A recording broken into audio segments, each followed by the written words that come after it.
we want to show that the field equations correspond to the laws of momentum and energy.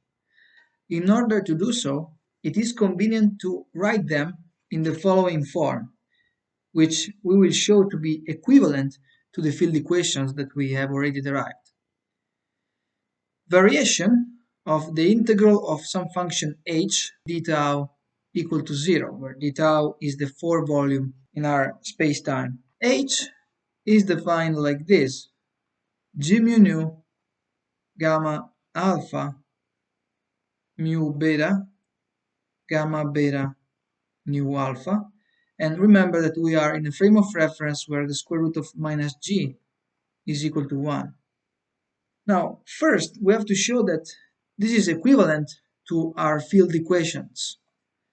Remember, our field equations were written like this: d gamma alpha mu nu dx alpha plus gamma alpha mu beta gamma beta nu alpha equal to 0, and the square root of g is equal to 1. We regard h as a function of g mu nu and its derivatives. So let's calculate the variation of h. This variation can be written as gamma alpha mu beta gamma beta nu alpha variation of g mu nu plus 2. This factor of 2 comes from the fact that we have two equal terms, which we can write as 2 times the same term, 2g mu nu gamma alpha mu beta variation of gamma beta nu alpha, and this is equal to minus gamma alpha mu beta gamma beta nu alpha variation of g mu nu plus 2 gamma alpha mu beta variation of g mu nu gamma beta nu alpha. Now we can rewrite this term here like this: variation of g mu nu gamma beta nu alpha is equal to, we use just the definition for this Christoffel symbol gamma. Remember the minus sign, then we have 1/2 variation of g mu nu times g beta lambda, which multiplies here d g nu lambda dx alpha plus dg alpha lambda with respect to x nu minus derivative g alpha nu with respect to x lambda. And now these two terms here, this one and this one with a minus sign, cancel each other because they are multiplied by g mu nu g beta lambda here, but also remember that here we have to multiply by gamma alpha mu beta, and if you think about it, they will cancel each other. Therefore, the variation of h can be written as minus gamma alpha mu beta gamma beta nu alpha variation of g mu nu minus gamma alpha mu beta times variation of g mu nu g beta lambda derivative of g nu lambda with respect to x alpha. And now let's consider the content of these brackets. From a formula that we have derived in previous videos, this quantity here is equal to minus derivative of g mu beta with upper indices with respect to x alpha. Hence, variation of h is equal to minus gamma alpha mu beta, gamma beta nu alpha, variation of g mu nu plus gamma alpha mu beta, variation of derivative of g mu beta with respect to x alpha. Now we are going to call the derivative of g mu beta with respect to x alpha g mu beta alpha like this. This is just a definition for the sake of convenience. Therefore, from this expression we derive that the derivative of the function h with respect to g mu nu is equal to minus gamma alpha mu beta, gamma beta nu alpha, and the derivative of the function h with respect to g mu nu sigma.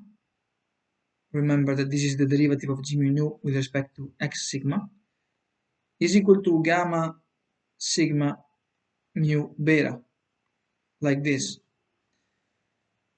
Now we can also carry out the variation considering variation of the integral h d tau, like this, and this is equal to integral derivative of h with respect to g mu nu times variation of g mu nu plus derivative of h with respect to g mu nu alpha, variation of g mu nu alpha times d tau.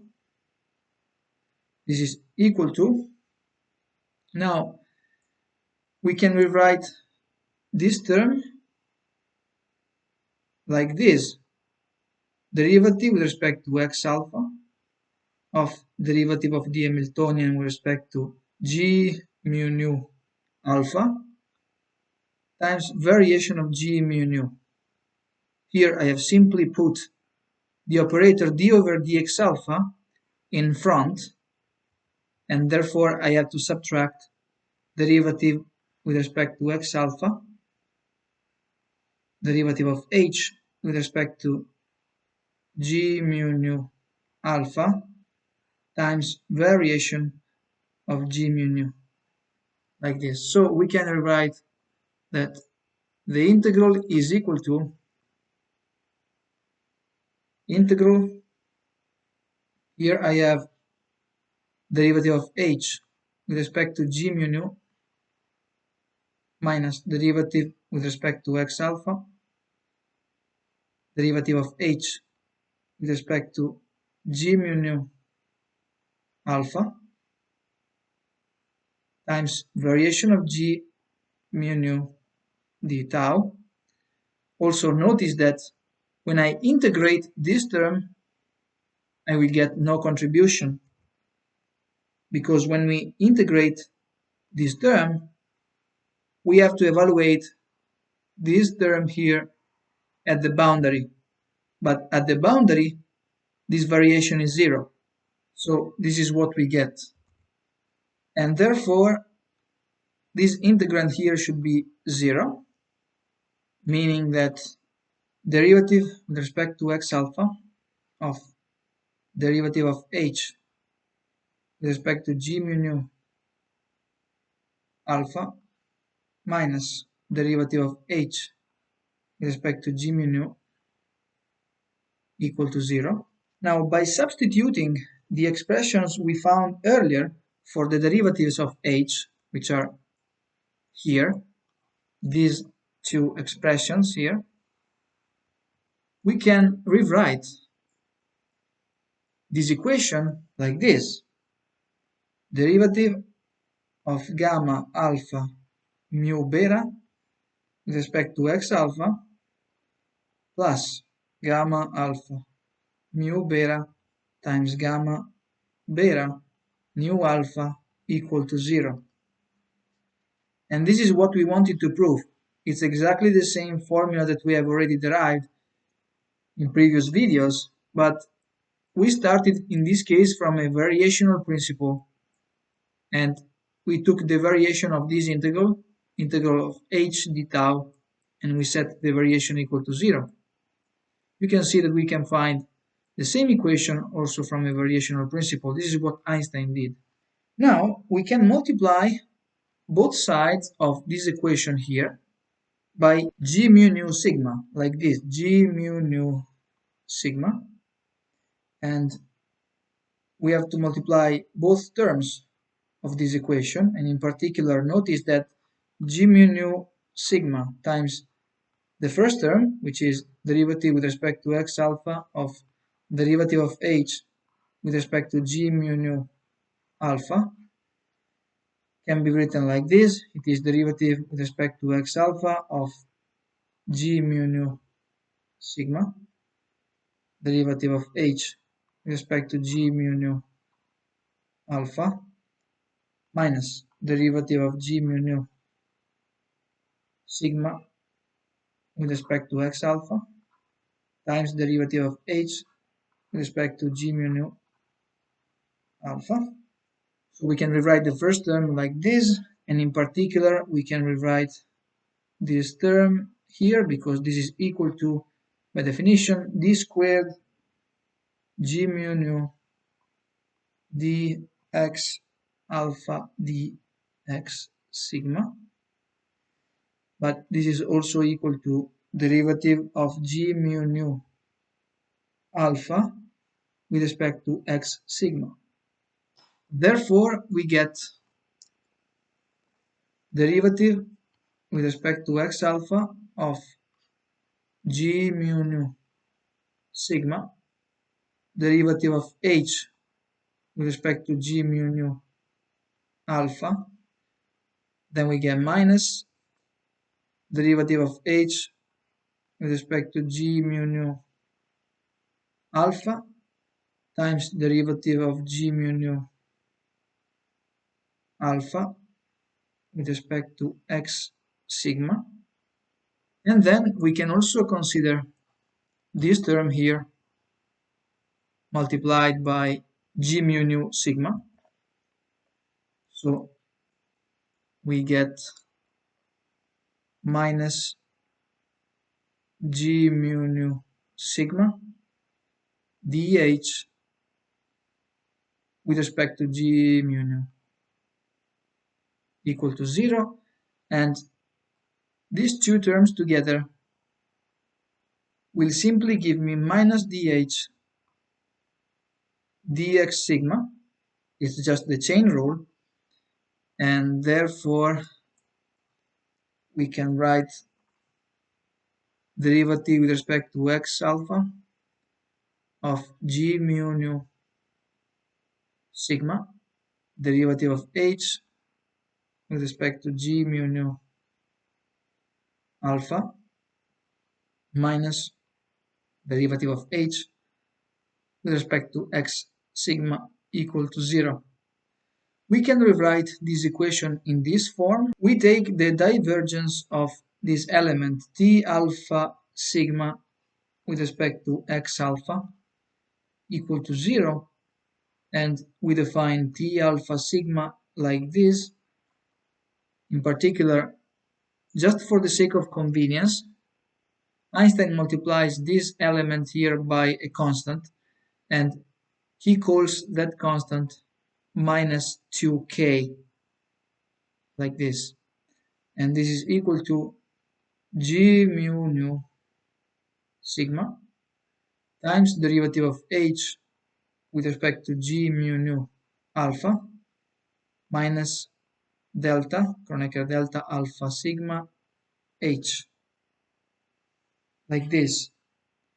Now remember that from the equations that we have derived, dh over dg mu nu alpha is equal to gamma alpha mu nu, whereas h is equal to G mu nu gamma lambda mu beta gamma beta nu lambda.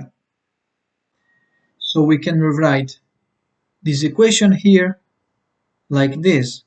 We can divide also by -1/2 and we get k times t sigma alpha equal to 1/2 delta alpha sigma g mu nu gamma lambda mu beta gamma beta nu lambda. Then we get -1/2 g mu nu sigma gamma alpha mu nu. But now g mu nu sigma can be written in this fashion. We have already shown such formula, so I'm not going to comment on it. This is equal to g mu tau gamma nu tau sigma plus g nu tau gamma mu tau sigma.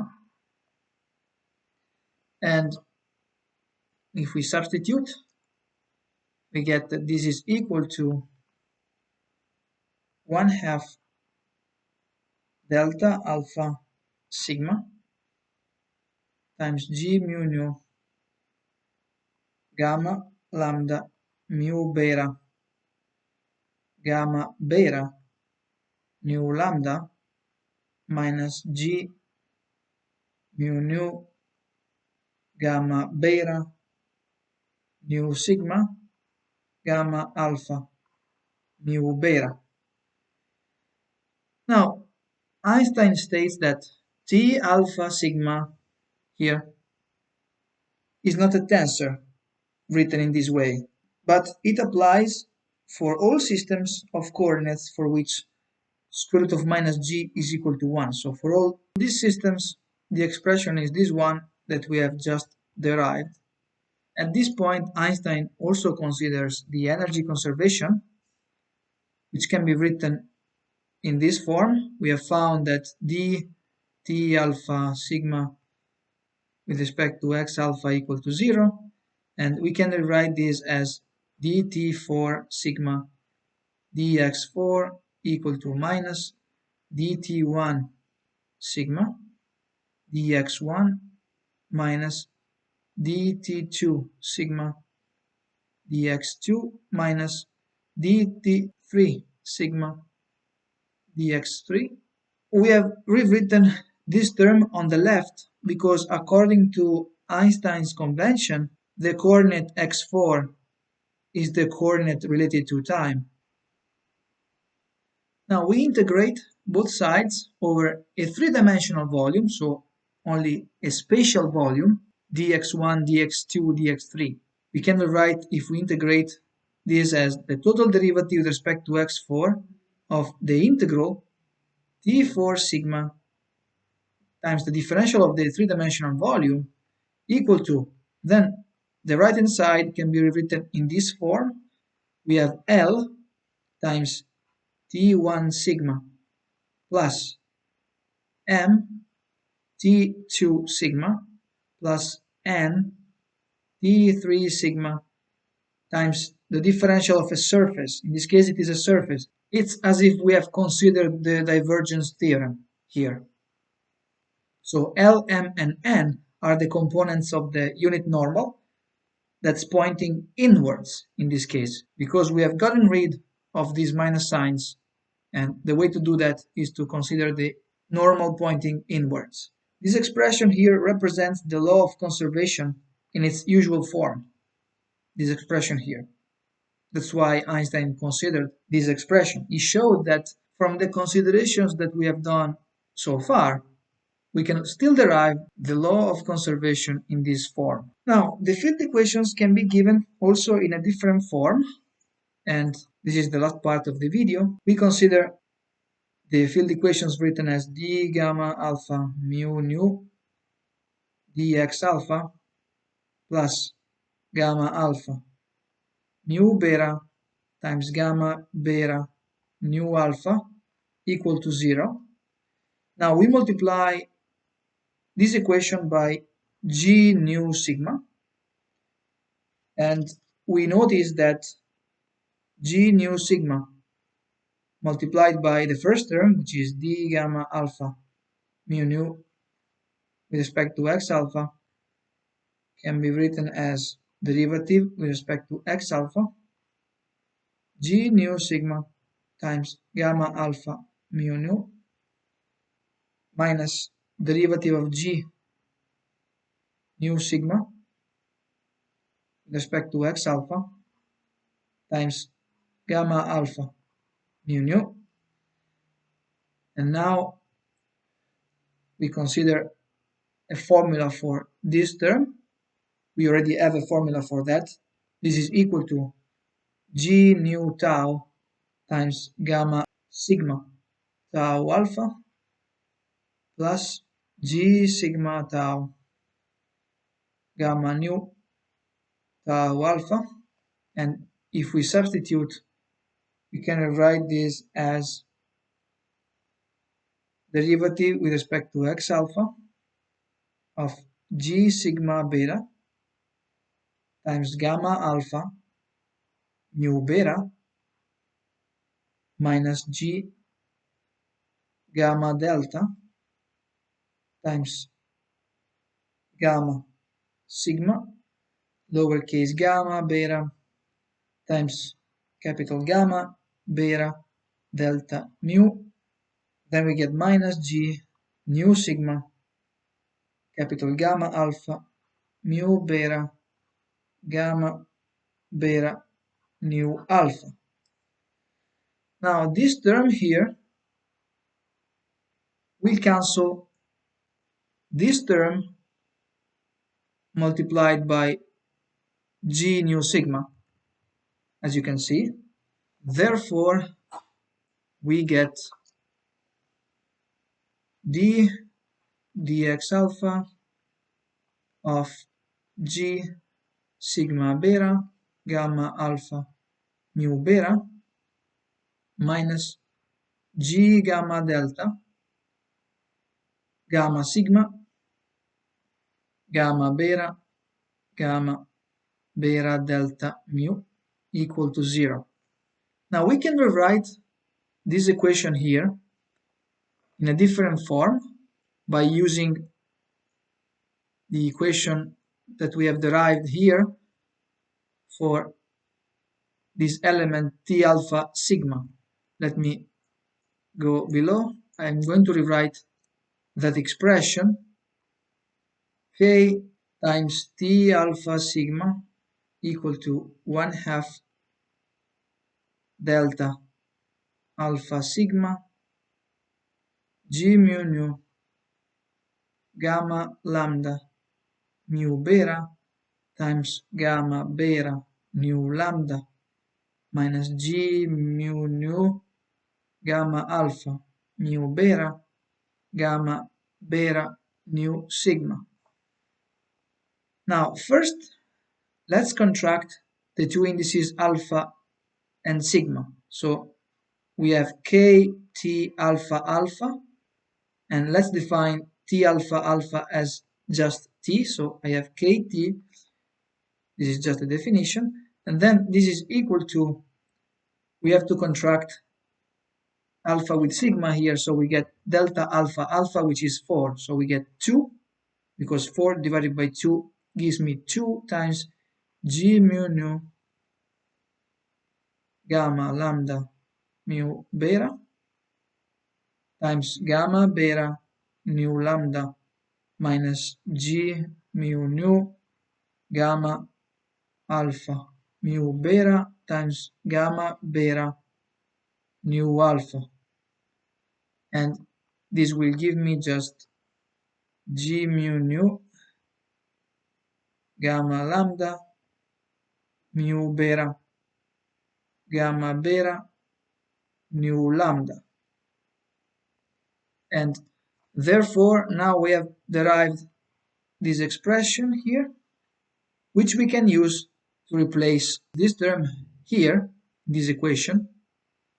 So we can rewrite this equation here like this: k times t alpha sigma minus 1/2 delta alpha sigma times t equal to minus g mu nu gamma alpha mu beta times gamma beta nu sigma. And now we can replace this term that we have just found here.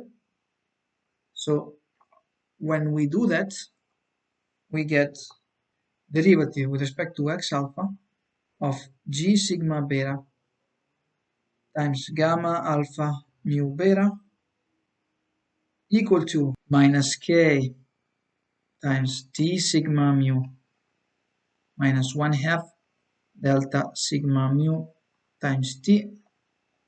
And remember that we are in a frame where the square root of minus g is equal to 1. So this is where Einstein stops. At this point, he considers a more general form of the field equations where this term here on the right appears and t sigma mu is related to the energy momentum tensor. Even if written as is, in this form, t sigma mu is not a tensor.